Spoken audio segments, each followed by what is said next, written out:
अभिषेक मिश्रा और आज के इस वीडियो में हम लोग 12वीं कक्षा के प्रश्नावली 3.1 को शुरू करने वाले हैं।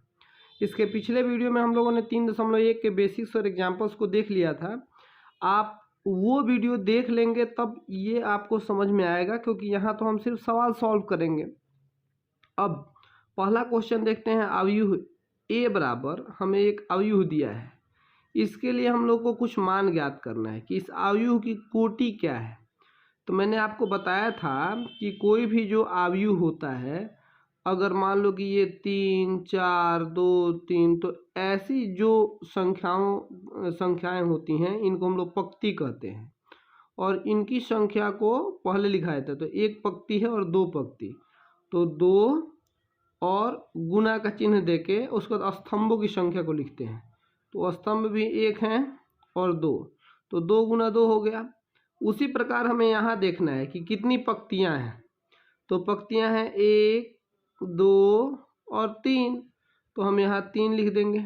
कोटि बराबर 3 और गुना स्तंभों की संख्या देखो 1, 2, 3 और 4, तो 3 गुना 4, यही इसकी कोटि होती है। पंक्तियों की संख्या और गुना स्तंभों की संख्या को हम लोग कोटि कहते हैं। और इसमें अवयवों की संख्या ज्ञात करनी है, तो ये तो कोई बड़ी बात नहीं, गिन के लिख देना है। 1, 2, 3, 4, 5, 6, 7, 8, 9, 10, 11, 12, अवयवों की संख्या कितनी है? 12। या फिर आप जो कोटि होती है इसके गुणनफल को भी हम लोग गुणनफल के द्वारा भी अवयवों की संख्या ज्ञात कर सकते हैं। अब यहाँ दिया हुआ है कि इसमें A13, A21, A33, A24, A23 का मान ज्ञात करें। अब मैंने आपको बताया था बेसिक वाले वीडियो में कि इसके पहले रो, अगर मान लो ए कोई एलिमेंट है तो A11 द्वारा किसको दिखाते हैं? इसका पहला रो मतलब पहली पंक्ति और पहला स्तंभ। यहाँ आ जाएंगे तो पहली पंक्ति और दूसरा स्तंभ। ये संख्या पहली ए के बगल की संख्या, पहली संख्या पंक्तियों की संख्या दिखाती है और बाद वाली जो संख्या होती है वो स्तंभों की संख्या को दिखाती है। तो यहाँ A13 मतलब पहली पंक्ति और तीसरा स्तंभ 1, 2, 3, पहली पंक्ति और तीसरे स्तंभ में 19 है, तो यहाँ लिखेंगे A13 बराबर 19। ठीक उसी प्रकार दूसरी पंक्ति और पहला स्तंभ, दूसरी पंक्ति का पहला स्तंभ 35 है, तो A21 बराबर 35। A33 तीसरी पंक्ति ये है और तीसरा स्तंभ -5 है, A33 बराबर -5। A24 दूसरी पंक्ति 1, 2 और चौथा स्तंभ 1, 2, 3, 4, 12 है, तो A24 बराबर 12। उसी प्रकार A23 इसका मान क्या होगा? दूसरी पंक्ति और तीसरा स्तंभ, दूसरी पंक्ति 1, 2 और तीसरा स्तंभ 5/2 है, तो 5/2। ये हमारा पहला क्वेश्चन सॉल्व हो गया। अब दूसरे प्रश्न को देखते हैं। यहाँ दिया हुआ है यदि किसी अवयव में 24 अवयव हैं तो इनकी संभव कोटियाँ क्या क्या हो सकती हैं? इनमें 13 अवयव हों तो कोटियाँ क्या होंगी? ये बहुत आसान है। जैसे मान लो कि यहाँ मैं कहूँ किसी पंक्ति में 6 अवयव हैं, जैसे 4, 3, 2, 3, या A1, A2, A3 मान लो, आसान रहेगा, A4, A5, A6। तो अगर 6 हैं तो आप इनको किस तरीके से सजा सकते हैं? 6 एक और तरीके से लिखा जा सकता है कि आपको A1, A2, A3, A4, A5, A6, या फिर लाइन से ही लिख लेते लगातार A1, A2, A3, A4, A5, A6, या फिर खड़ा लिख लेते। मतलब 4 तरीके से लिख सकते हैं। जैसे 6 अवयव थे तो 6 का गुणनखंड हम निकालते हैं। 6 गुना 1 हो सकता है, एक कोटि 1 गुना 6 हो सकती है, एक 2 गुना 3 हो सकता है, एक 3 गुना 2 हो सकता है। इनका गुणनखंड कर देंगे। गुणनखंड जितने संभव है उतने तरीके से हम लोग लिख सकते हैं। मैंने 4 तरीका आपको लिखना ही बता दिया। तो ये तो एक अलग एग्जाम्पल था। सवाल में हमारे 24 दिया हुआ है, तो 24 अवयवों वाले 24 अवयवों वाले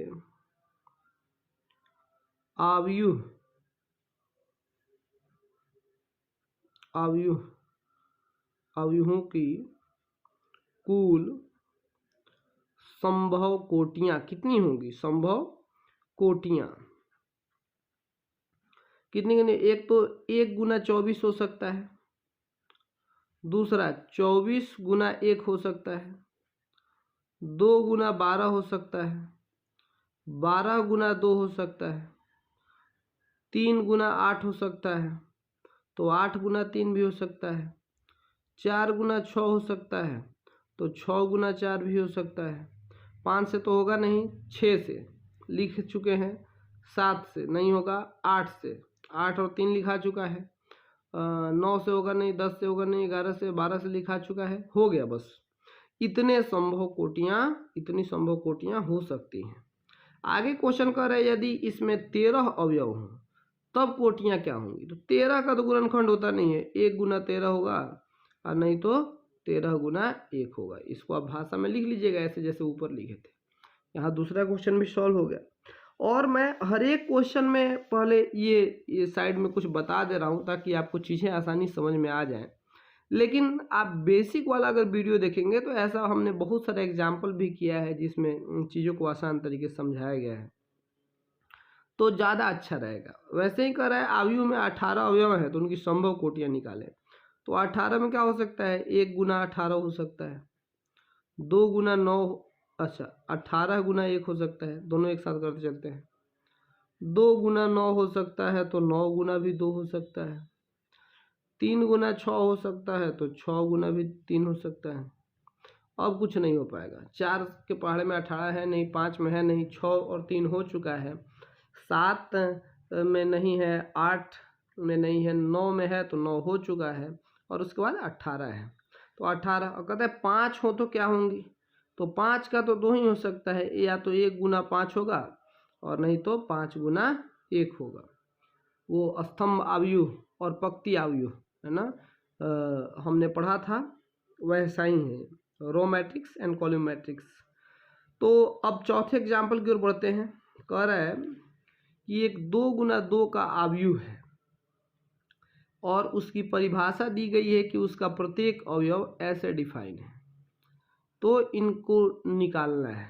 2 गुना 2 का आव्यूह है, इसका मतलब इसमें 4 अवयव होंगे, A1 1 1, A1 2 मतलब पहली पंक्ति और दूसरा कॉलम, A1 3 सॉरी 2 1, माफ़ कीजिएगा, दूसरी पंक्ति और पहला स्तंभ 2 1, A2 2।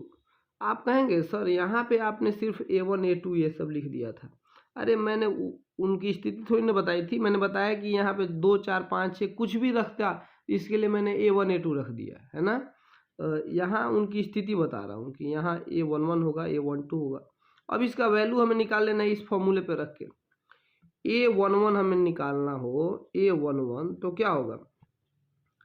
I के जगह पे भी 1 है और J के जगह पे 1 है, तो 1 + 1 का स्क्वायर अब बटा 2, तो 1 और 1 का स्क्वायर, 1 जोड़ 1 2 होगा, 2 का स्क्वायर 4 बटा 2 कट के हो जाएगा 2।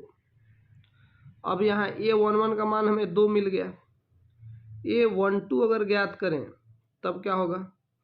तो 1 + 2 का होल स्क्वायर मतलब 3 का, अब बटा में तो 2 सबके हैं, तो 3 का स्क्वायर क्या होगा? 9 बटा 2, ये हो गया।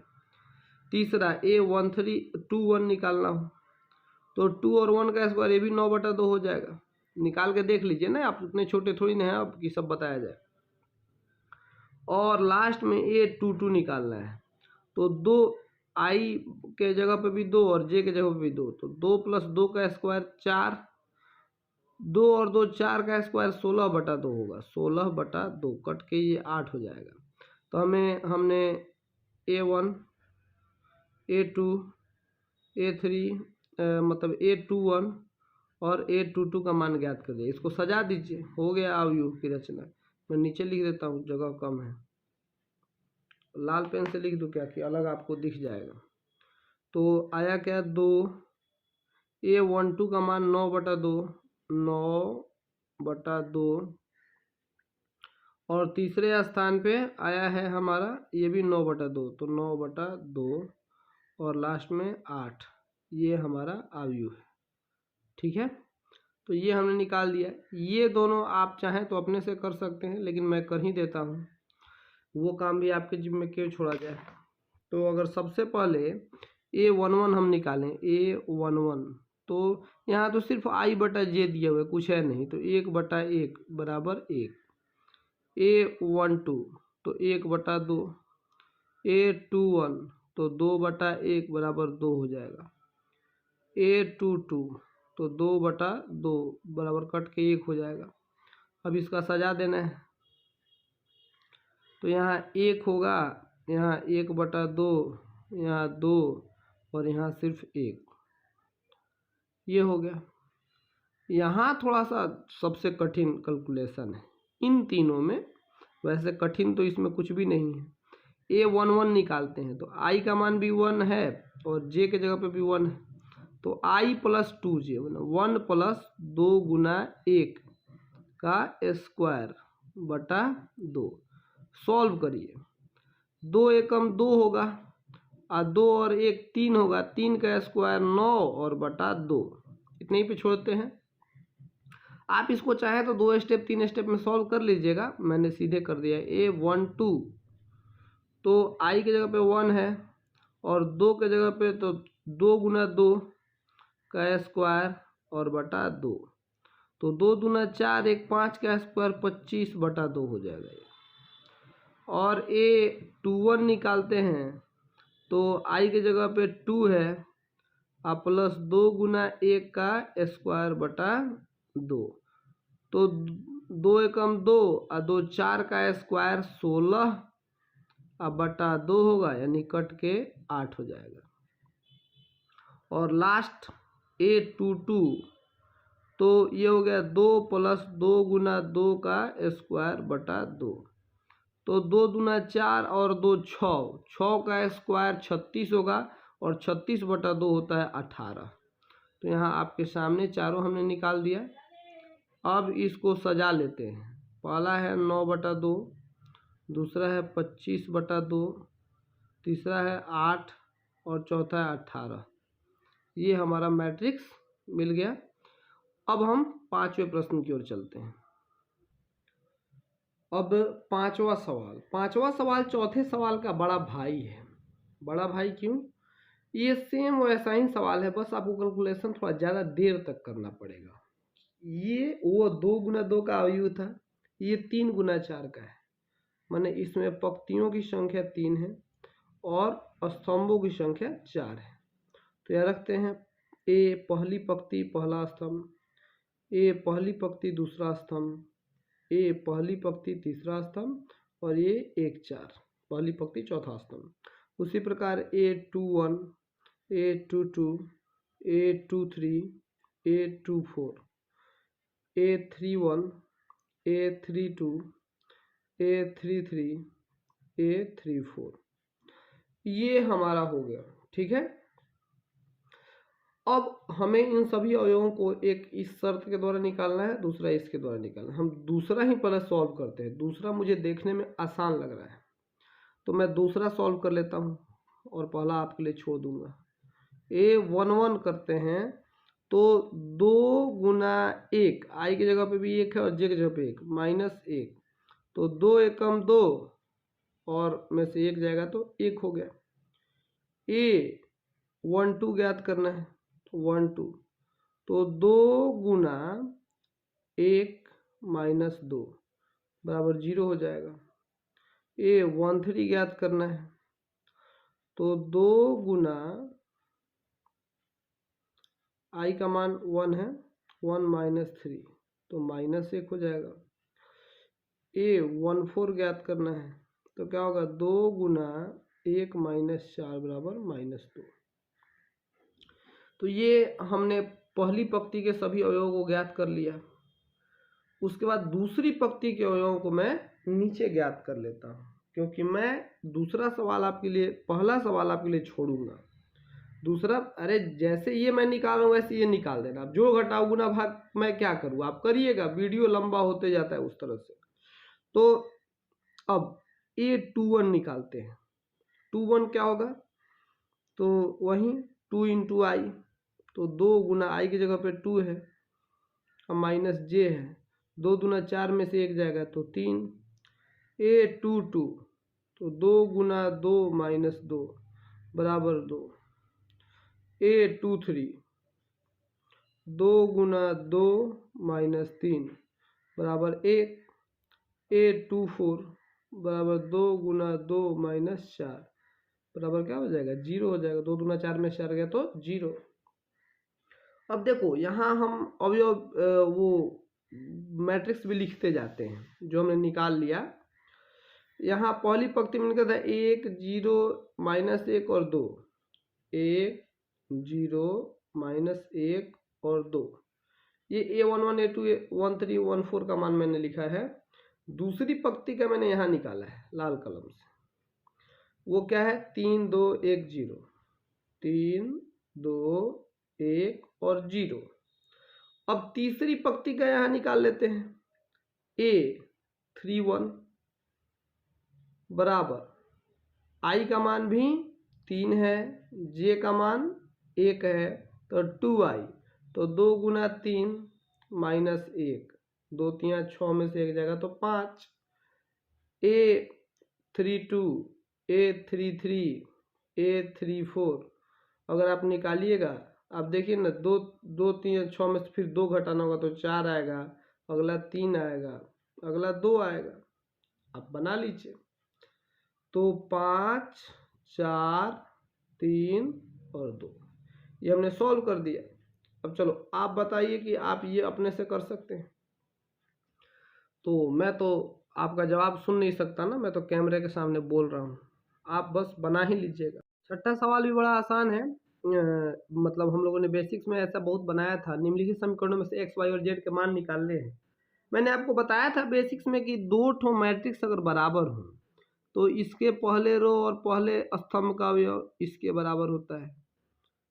A12 के बराबर होगा, A21 के बराबर होगा, और ये वाला इसके बराबर होगा।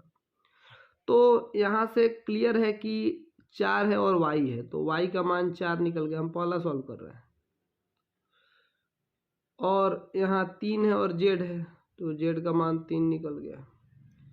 और x और 1 है तो ऊपर x ही लिखते हैं, x का मान 1 निकल गया। x y z का मान निकालना था, हमने निकाल दिया। इतना आसान सर? हाँ, ये बहुत आसान चैप्टर है। दूसरा, यहाँ थोड़ा सा कैलकुलेशन हम लोग करना पड़ सकता है। दूसरा सवाल में देखिए, यहाँ सीधे एक्स वाई नहीं दिया, यहाँ का x प्लस वाई बराबर 6 दिया है। पहले लिखते हैं फिर सॉल्व करेंगे। 5z बराबर 5 दिया है, 5z बराबर 5 दिया है, और एक्स वाई बराबर 5। यहाँ से सॉल्व करके हमें एक्स वाई और जेड का मान निकालना है। इसको समीकरण 1 2 3 मान लो, या छोड़ो, क्या मानोगे, मान ही लो। 1 2 3। तो सबसे पहले हम 3 को सॉल्व करते हैं समीकरण 3 से।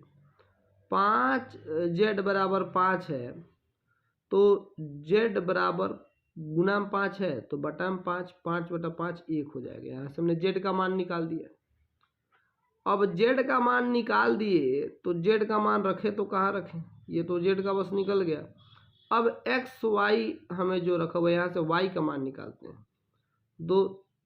ये 2 से निकाले, सॉरी, अब 3 से, समीकरण 3 से हमारा एक्स वाई बराबर 5 है, तो यहाँ से y बराबर क्या हो जाएगा, 5 बटा x हो जाएगा। अब ये वाला वैल्यू y का जो मान है, इसको हम इसमें रखते हैं समीकरण 1 में।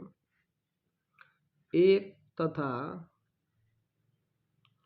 3 से समीकरण अपने आगे लिख लीजिएगा। ये सब 10वीं में आपको ये सब लिखना सिखाया गया था ना। तो x प्लस वाई बराबर 6 है, तो y की जगह पे तो 5 बटा x आ गया, तो x प्लस 5 बटा x बराबर 6।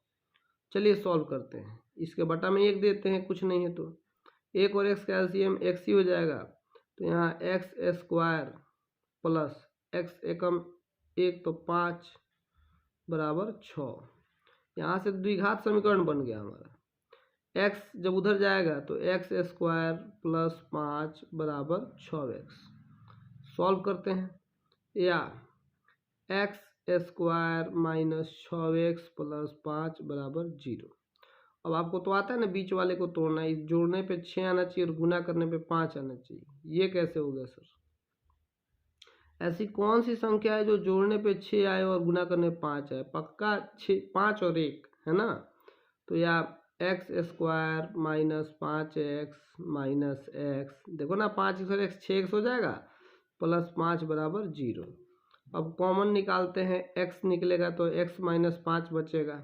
यहाँ भी माइनस कुछ नहीं है तो एक तो सब में कॉमन होता है, तो x माइनस 5 बचेगा। दोनों बराबर आ गया, मतलब हम सही जा रहे हैं। या x का मान क्या हो गया, यहाँ से आपको ये सॉल्व करने आता है ना, यहाँ x का मान क्या होगा, 1 होगा, या x का मान 5 होगा, या तो 1 होगा नहीं तो 5 होगा। अब x का मान यहाँ देखो, हम लोगों ने, आपको दिख रहा है स्क्रीन पे सब, z का मान 1 निकाल लिया था, x का 2 ठो मान आ रहा है। अब ये मान रख के हमको y में निकालना पड़ेगा, y का मान। तो यहाँ तक सॉल्व कर दिए, ऊपर खसका दूँ कि बगल में बना दूँ? रेड पेन से बगल में ही बना दे रहा हूँ ताकि आपको एक स्क्रीन पे सब कुछ दिख सके। अभी शायद दिख रहा होगा, आशा करता हूँ। नहीं दिख रहा होगा तो आपको सॉल्व करने आ गया, अपना कर लीजिएगा। अब लिखिए यहाँ x बराबर 1 लेने पर, x का मान 1 लेकर हम सॉल्व करते हैं। तो x का मान 1 रखिएगा तो 1 प्लस वाई बराबर 6, या y बराबर 6 में से 1 जाएगा तो 5, y का मान 5 हो जाएगा। अब करिएगा x बराबर 5 लेने पर, यहाँ 5 लेने पर, 5 लेने पर क्या होगा, तो 5 प्लस y बराबर 6, तो y बराबर 1।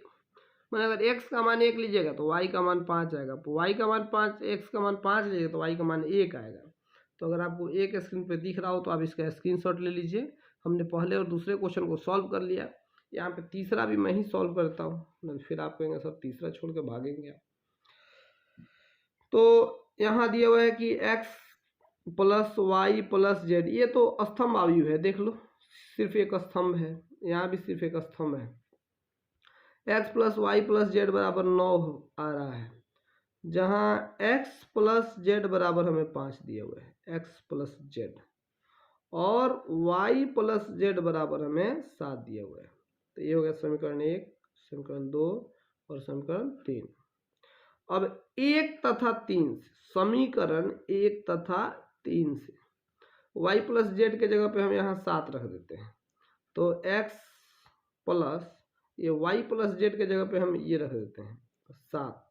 देखो ना y प्लस जेड 7 के बराबर है, तो हमने यहाँ y प्लस जेड के जगह पे 7 रख दिया, x प्लस 7 बराबर 9। तो यानी कि x का मान कितना आ गया, x बराबर 2 आ गया। लो, जब x का मान 2 आ गया तो अब कुछ दिमाग लगाते हैं, अब कैसे बनेगा। अब यहाँ x और z का मान दिया हुआ है समीकरण 2 में, तो यहाँ लिखिएगा x का मान समीकरण 2 में रखने पर, ठीक है। अब क्या होगा कि 2 प्लस जेड बराबर 5 है, समीकरण 2 यही कर रहे हैं ना, या z बराबर, ये प्लस 2 है तो उधर माइनस हो जाएगा, तो जाएगा 5 में से 2 जाएगा तो हो जाएगा 3। अब z का मान 3 आ गया। इस तरह से अब z का मान निकल गया, x का मान निकल गया, हमें y का मान निकालना था, यहीं पे रख के बना लेते हैं। y प्लस जेड बराबर 7 दिया था, तो y प्लस जेड का मान 3 बराबर 7, ऐसे लिख लीजिएगा z का मान समीकरण 3 में रखने पर, तो y बराबर 4 आ गया। समझ गए बात को, हमने y का मान निकाल लिया, z का मान निकाल लिया और x का मान निकाल लिया, यही तो हमें निकालना था। तो अब अगले प्रश्न की ओर बढ़ते हैं। अब 7वां सवाल भी पिछले सवाल जैसा ही है, थोड़ा सा ये बड़ा होगा बस। यहाँ a माइनस बी बराबर -1 दिया है, a माइनस बी बराबर -1। उसी तरह 2a माइनस बी बराबर 0 दिया है, 2a माइनस बी बराबर 0 दिया है। इसको समीकरण 1 और इसको समीकरण 2 मान लेते हैं। और यहाँ 2a प्लस सी बराबर 5 दिया हुआ है और 3c प्लस डी बराबर 13 दिया हुआ है। ये हो गया समीकरण 3 और ये हो गया समीकरण 4। तो पहले हम 1, 2 को सॉल्व करते हैं। समीकरण को सॉल्व करना तो आपको 10वीं क्लास में बहुत सिखाया गया है। तो बस आपको दिख रहा होगा कि यहाँ 1 में से 2 को हम घटा देंगे तब ये सॉल्व हो जाएगा। तो घटाते हैं, घटाने पर नीचे वाले का चिन्ह बदल जाता है। तो a है और -2a है तो -a होगा, b से b कट गया, plus b minus b cut गया, और -1 और -0 तो -1 ही हो जाएगा, माइनस से माइनस कट गया, a बराबर 1 आ गया। अब a का ये वैल्यू जो है हम किसी भी इक्वेशन में रख के 1 या 2 में b का मान निकाल सकते हैं। तो a का मान 1 आया तो 1 माइनस b बराबर -1। अब देखो ये +1 है, उधर जाएगा तो माइनस हो जाएगा, तो -b बराबर -1 अब -1 और -1 -2 हो जाता है, तो -b बराबर -2, माइनस से माइनस कट गया। अब b का मान सीधे हमें मिल गया b बराबर 2। ये हमें a और b का मान निकाल लिया। अब हम यहाँ सॉल्व करते हैं। a और c दिया हुआ है तो निश्चित रूप से a का मान यहाँ रख देते हैं। तो या आप भाषा सब लिख लीजिएगा, मैं सिर्फ सॉल्व कर रहा हूँ। 2 इंटू a का मान 1 है प्लस c। भाषा क्या लिखना है सर? भाषा ये लिखना है कि a का मान समीकरण 3 में रखने पर, ये बात यहाँ आपको हर स्टेप में लिखना पड़ेगा। जो आप कर रहे हैं वो लिखना पड़ेगा। मैथ्स में आपको बताना पड़ता है, सिर्फ ऐसे सॉल्व कर दोगे तो नंबर नहीं मिलता है। आप जो स्टेप ले रहे हैं वो चीज़ें आपको लिख के बतानी पड़ती हैं, तब फुल मार्क्स आता है। अब 2 एकम 2 प्लस c बराबर 5, या c बराबर क्या हो जाएगा, ये +2 आएगा तो 5 माइनस 2, या c बराबर 3। ये हमने c का मान भी निकाल दिया है। अब ये c का मान यहाँ रख देते हैं समीकरण 4 में। तो 3 गुना 3 प्लस d बराबर 13, तो 3 3 9, तो d बराबर 13 और ये +9 है तो उधर -9 हो जाएगा। तो d बराबर 13 में से 9 जाएगा तो 4। ये हमने a और b और c और d का मान निकाल दिया। ये 7वां क्वेश्चन था। 8वें में आते हैं। a m गुना n एक वर्ग आयु है। वर्ग आयु किसे कहते हैं? जितने अवयव हों a b c d, माने जितने पंक्तियों की संख्या हो उतनी ही स्तंभों की संख्या हो तो वर्ग आयु कहते हैं। तो अगर m गुना n है कोटि, तो m और n बराबर होना चाहिए, जितनी पंक्ति होनी चाहिए उतनी स्तंभ होने चाहिए, तो ये होगा ऑप्शन। दूसरा कह रहा है कि 3x + 7, ये सब दिया हुआ है, कह रहा है किसके लिए युग्म बराबर होगा, इसको बराबर करना है। तो जब बराबर होगा तो मैंने बताया था आपको कि 3x + 7 बराबर 0 हो जाएगा, और यहाँ 2 - 3x बराबर 4 हो जाएगा। तो यहाँ 3x मैं यहीं पे सॉल्व करता हूँ, +7 बराबर 0। तो यह x का मान कितना जाएगा, +7 है तो -7, और गुना में 3 है तो बटा में 3, -7 बटा 3। यहाँ तो कहीं ऑप्शन में है ही नहीं। अच्छा, इसको सॉल्व करते हैं। तो -2 - 3x बराबर 8 आना चाहिए, या x का मान कितना आ जाएगा, यहाँ पे 8 पहले से है, ये +2 इधर आएगा तो -2 हो जाएगा तो 6 बचेगा, और -3 तो -3 कट के हो गया -2। तो यहाँ x का मान -7 बटा 3 आ गया, यहाँ x का मान 2 आ गया। तो ये इसको बराबर करना संभव ही नहीं है, तो लिख दो ज्ञात करना संभव नहीं है। ठीक है। अब 10वां क्वेश्चन जो बच्चों को फंस जाता है बार बार, इसको थोड़ा समय लेके आराम से बनाता हूं ताकि आपको कोई दिक्कत ना हो। तो 3 गुना 3 के ऐसे अवयवों की कुल कितनी संख्या होगी जिनका प्रत्येक अवयव या तो 0 हो नहीं तो 1 हो। तो वो तो बाद में सॉल्व करेंगे, एक सवाल का मेरे जवाब दो। एक तो हम मैट्रिक्स लिखते हैं A11 और A12। ये 2 अवयवों वाला ही है, क्योंकि ये 3 गुना 3 कोटि का अवयव है, तो 9 ठो अवयव होंगे। लेकिन मैं छोटा लेके समझाता हूँ कि 2 ही इसमें और लेना है। लेकिन किसी भी स्थान पर या तो आप 0 ले सकते हैं, तो 1 ले सकते हैं। तो आप कहेंगे सर पहले हम दोनों पर 0 0 ले लेते हैं, नहीं तो पहले पे 0 और बाद वाले पे 1, नहीं तो पहले पे 1 और बाद वाले पे 0, और नहीं तो 1 और 1। ठीक है, ऐसे हो सकता है। मतलब 2 संख्याएं लेनी है, ठीक ना। 2 ठो संख्या में से कोई भी रख सकते हैं और 2 जगह है, तो ऐसे कितने अवयव हो सकते हैं? 4 हो सकते हैं। मतलब ये 2 और गुना 2, 2 ठो संख्या वाले हैं तो 2 ठो मान रखना है, 2 ठो मान रखना, और कितनी जगहों पे? 2 जगहों पे रखना है। अगर वहीं रहता है या तो 0 नहीं तो 1 नहीं तो 3 रख के बनाइए, तब क्या होता है? यहाँ 0 रखते 0 रखते 0 1 रखते 0 1 3 रखते, तब ये हो जाता है 2 गुना 2 गुना 2, क्योंकि अब 3 ठो संख्या रखनी है ना। तो ऐसे अवयव कितने हो सकते हैं? तो ये 2 दूना 4 दूना 8 हो सकते हैं। ठीक उसी प्रकार जैसे ये है, वैसे हमें 9 ठो रखना है। 3 गुना 3 का है, 3 गुना 3 का है, 9 ठो होंगे। यहाँ भी या तो 0 नहीं तो 1 रख सकते हैं, यहाँ भी 0 नहीं तो 1, यहाँ भी 0 नहीं तो 1, 0 नहीं तो 1, 0 नहीं तो 1, 0 नहीं तो 1, 0 नहीं तो 1। ये 0/1 0/1 मत समझ लेना, मैं कह रहा हूँ या तो 0 रख लो नहीं तो 1 रख लो।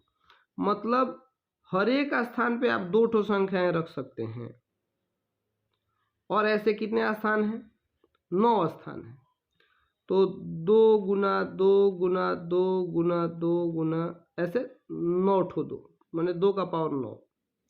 इसको सॉल्व करेंगे तो आएगा 512, ये ऑप्शन होगा। ठीक है, अगर मान लो ये सवाल मैंने ऐसे क्यों समझा दिया, अगर ये कहता कि आपको या तो 0 नहीं तो 1 और नहीं तो 3 रख के 4 गुना 4 का बनाना है, तो 4 गुना 4 16 ठो हो गए, और 3 ठो में कोई भी रख सकते हैं, तो 3 गुना 3 गुना 3 गुना मान 3 का पावर 16 करके आप सॉल्व करते।